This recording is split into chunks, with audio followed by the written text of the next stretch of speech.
Bharat 21 news, आपकी आवाज सच के साथ। दिल्ली ब्रेकिंग, आरामबाग पूजा में सुंदरबन के निवासियों के दर्द को उभारा गया। सुंदरबन में बाघ के हमले के पीड़ितों के परिजन नई दिल्ली में आयोजित होने वाले इस महोत्सव में भाग लेने जा रहे हैं, जिनको प्रति परिवार 15,000 रुपये पूजा समिति के द्वारा दिया जाएगा। आरामबाग पूजा समिति ने हमेशा सामाजिक सरोकार के मुद्दे उठाने पर जोर दिया है। दिल्ली की सबसे पुरानी दुर्गा पूजा समितियों में से एक आरामबाग पूजा समिति APS पहाड़गंज में मोतिया खान रानी झांसी कॉम्प्लेक्स में नारायण सत्संग मंदिर में दुर्गा पूजा पंडाल का 34वां संस्करण आयोजित करने के लिए बिल्कुल तैयार है। इस साल दुर्गा पूजा महोत्सव की थीम सुंदरी सुंदरबन है, जिससे उस इलाके के गरीब और साधन विहीन लोगों की ओर से लगातार झेले जाने वाले दुख, परेशानी और पीड़ा की समाज में ध्यान आकर्षित किया जाएगा। सुंदरबन राष्ट्रीय उद्यान भारत के पश्चिम बंगाल राज्य के दक्षिणी भाग के सुंदरबन डेल्टा क्षेत्र में बाघ संरक्षित क्षेत्र है। यह पश्चिम बंगाल में हुगली और पूर्व में रायमंगल जैसे नदियों के आखिरी भाग में स्थित है। 2585 वर्ग मीटर के आधे क्षेत्र में नदियां और झीलें हैं। सुंदरबन में रहने वाले लोग साल के 12 महीने बाढ़, चक्रवात, भूकंप और अकाल जैसी प्राकृतिक आपदाएं झेलते रहते हैं। समिति ने इस क्षेत्र के 10 पीड़ित परिवारों को दुर्गा पूजा महोत्सव में भाग लेने के लिए आमंत्रित किया है। उनके और सुंदरबन में रह रहे दूसरे लोगों के अस्तित्व की रक्षा के लिए यहां आने वाले हर परिवार को 15,000 रुपये, कंबल, मच्छरदानी और दूसरी जरूरी चीजें दान में देने का फैसला किया गया है। आरामबाग पूजा समिति के अध्यक्ष अभिजीत के बोस ने कहा, हम इस साल दुर्गा पूजा महोत्सव के 34वें संस्करण की मेजबानी कर बेहद खुश हैं। शुरुआत से ही हमने दुर्गा पूजा के पंडाल में 80% सामाजिक सरोकार से जुड़े मुद्दे उठाए हैं। इस साल हमने आजादी के 75 साल भी सुंदरबन क्षेत्र में रहने वाले गरीब निवासियों की पीड़ा, दर्द, कठिनाइयों को उभारा है। हालांकि इस क्षेत्र के विकास के लिए कई योजनाएं लाई गई, लेकिन सुंदरबन में रहने वाले गरीब और अशिक्षित लोगों को इन सरकारी योजनाओं से लाभ नहीं मिल पाया। ये हमारा 34 साल का दुर्गा पूजा है। पिछले 2 साल से कोरोना के कारण हमने थोड़ा कंजर्वेटिव वजह से दुर्गा पूजा का तैयारी किया था। इस बार हमने बड़ा भारी जोश के साथ पूजा का तैयारी किया। आप अंदर से जब एंट्री किया तभी से आप देख पाएंगे बड़े बड़े सब गेट वगैरह लगा हुआ है। पर दुर्गा पूजा हम हमेशा करते हैं फेस्टिवल विद पर्पस, एक पर्पस को लेकर करते हैं। इस बार का जो पर्पस था वो सुंदरबन का जो टाइगर विक्टिम है उसके ऊपर हमारा पूजा का थीम आधारित है।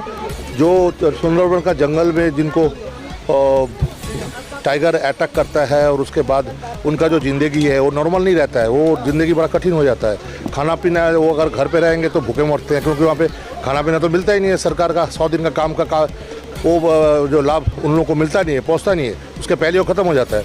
तो मजबूरन उनको गाँव पर जाना पड़ता है, जंगल में जाना पड़ता है, और जंगल से शहद लाने के समय टाइगर ने उनको अटैक कर देता है। तो वो सब 10 परिवार को हमने उस जगह से सुंदरबन के वहाँ से 10 परिवार को यहाँ पे लाया है। और उनको टोटल वहाँ से जो इस समय दिल्ली आए दिल्ली में हम 10 परिवार को लाया है, 10 आदमी को लाया है। 10 परिवार को, एक परिवार से एक आदमी को लाए हैं। और ये हर साल 34-35 आदमी बाघ के पेट में जाता है, ठीक है। और जो इंजर्ड होकर रहता है उनका जीने का लायक नहीं रहता है। तो उनको हम एक सिम्बॉलिक वैसे तरीका से इनको इतने आदमी को बुलाया है। तो इतने आदमी, तो इनको हम यहाँ पे आर्थिक सहायता, इनको कपड़े, इनको कंबल, इनको मच्छरदानी, जो चीज़ का जो उनका आवश्यकता होता है वो हम सारा मदद कर रहे हैं। बट ये 10 आदमी परिवार को मदद करने से तो प्रॉब्लम तो सॉल्व नहीं होगा। हमारा मुद्दा वो है कि हम इस मुद्दा को उठा रहे हैं एक नेशनल इम्पोर्टेंस के साथ। इसको सरकार ने इस मुद्दे को मानविकता के साथ इसको अगर देखे तो आने वाला दिन में शायद वहाँ का जो आदमी लोग हैं उनको कुछ सहायता मिलेगा। जिस तरह से बांग्लादेश में सरकार ममता बनर्जी हैं, लगातार बात भी आती है सुरक्षा को लेकर, क्या अभी तक ऐसा कोई कार्य नहीं किया है, कदम उठाए जो कि नहीं सुरक्षा? बड़े मजे के मतलब वो है, लॉजिक है उनके।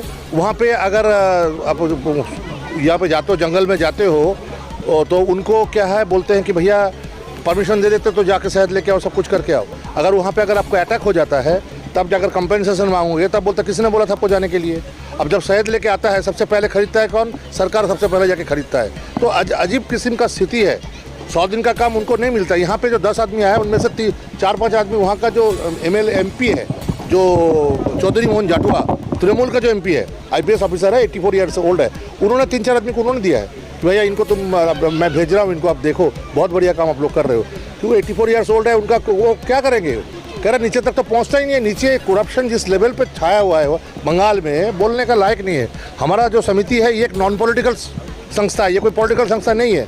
बट हम जो जेन्युइन चीज़ है उस चीज़ को सामने रख रहे हैं। वहाँ पे बंगाल में ये लोग माछ पकड़ने के लिए गंभीर समुद्र में जाते हैं, खास तरीके से शनिवार और मंगलवार भी जाते हैं। तो एक रोज़ ऐसा हुआ, उन्होंने जब जिस नेट में माछ पकड़ता है उस नेट पकड़ा, नेट जब फेंका है उसके बाद एक बाघ अचानक उसका इसमें अटैक कर दिया। अटैक करने के बाद उन्होंने क्या, बाघ से बचने के लिए तालाब का अंदर में डूब गया, ठीक है। लेकिन उसका साथ उसका चाचा भी था जिसका नाम था बिमल माइती। उन्होंने सोचा, जब देखा तालाब में पूरा खून लाल हो गया तो शायद सोचा कि ये और ज़िंदा नहीं है, लेकिन उसके बावजूद इसके लाक अच्छा था, इन्होंने तो उस टाइम बच गया। लेकिन बचने के बाद जो उसको प्रिकॉशनरी ट्रीटमेंट शुरू होना है तो वो भी नहीं हो रहा था। उसका 17 साल का बेटा था और उन्होंने क्या किया, डॉक्टर को पाँव पकड़ लिया, क्योंकि इन्होंने ऐसे बताया कि शायद हम और ज़िंदा नहीं रहेंगे। ये बात सुन के उनका बेटा उन डॉक्टर को पाँव पकड़ लिया। पाँव पकड़ने के बाद बेहाला में एक हॉस्पिटल में उसका एडमिशन हुई थी और उसका ट्रीटमेंट शुरू हुआ।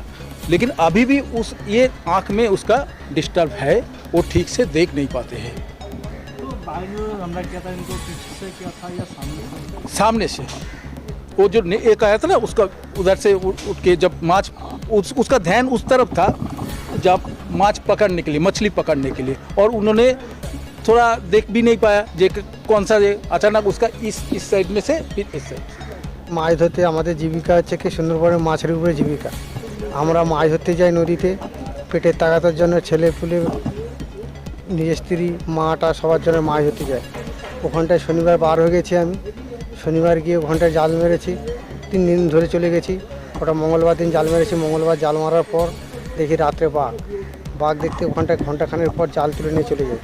জাল তুলে নিয়ে গিয়েতে ওখানটায় আমি শনিবারে ওখানটায় রান্নাবান্না, ওখানে কদিন ভোর ছিলাম, শনিবারে ওখানে রান্নাবান্না করেছি। রান্নাবান্না করে আমরা খাওয়া দাওয়া করেছি। বেলা 3টের সময় হঠাৎ মাত্র খাওয়া দাওয়া করছি, যার মতো শুয়ে পড়েছি। শুয়ে পড়ার পর বেলা 3টের সময় দেখি নৌকোর উপরে বাঘ হাঁকাহাঁকি করছে। 4 জন ছয়ের ভিতরে শুয়েছে আর আমি নৌকোর পিছনে দিকে শুয়েছি। বাঘ হঠাৎ মাত্র মারার সঙ্গে সঙ্গে ও ধরেছে, প্রথম থাবা মেরেছে এইখানটায় আমাকে। থাবা মারার সঙ্গে সঙ্গে আমি পড়ে গেছি। পড়ার সঙ্গে সঙ্গে কী করেছে ও, তারপর রেগে এসে পুরো জাম দিয়ে করে, আমি উঠতে গেছি, পুরো জাম দিয়ে করে এখানটা পড়েছি। পড়ার সঙ্গে সঙ্গে এইভাবে টেনে নিয়ে একেবারে নদীতে পড়ে গেছি। পড়ার সঙ্গে সঙ্গে বাঘ আমাকে টেনে নিয়ে যাবে, ওইভাবে আমি হাতের ফাঁক থেকে একেবারে গুলে জলের তলে ডুব মেরে গেছি।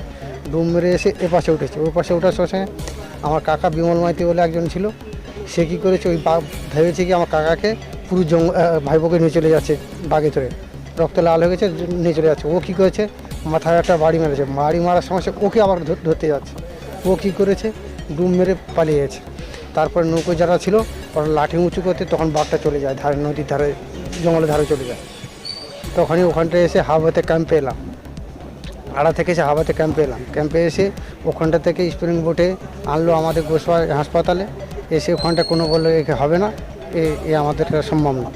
তখন আমাকে এতে পিজিতে পাঠানো হয়। পিজিতে পাঠাতে ও তারপর দিন এসছি, পিজিতে এসে আমি 11টার দিকে, কোনো চিকিৎসা আমার নেয়নি, কোনো চিকিৎসা করেনি। তারপর দিন আমার ছেলে কী করেছে, ও 17 বছর, ওর ডাক্তার, আমি বাবা আমি আর বাঁচবো না, আর আমার পুরো কন্ট্রাউন্ডার শুকনো হয়ে যাচ্ছে, তুই বীজ এনে দে। যেই বলেছি তখন আমার ছেলে বলছি বাহ, তখন আমার ছেলে এক ডাক্তারের পায়ে ধরে কান্নাকাটি করছে।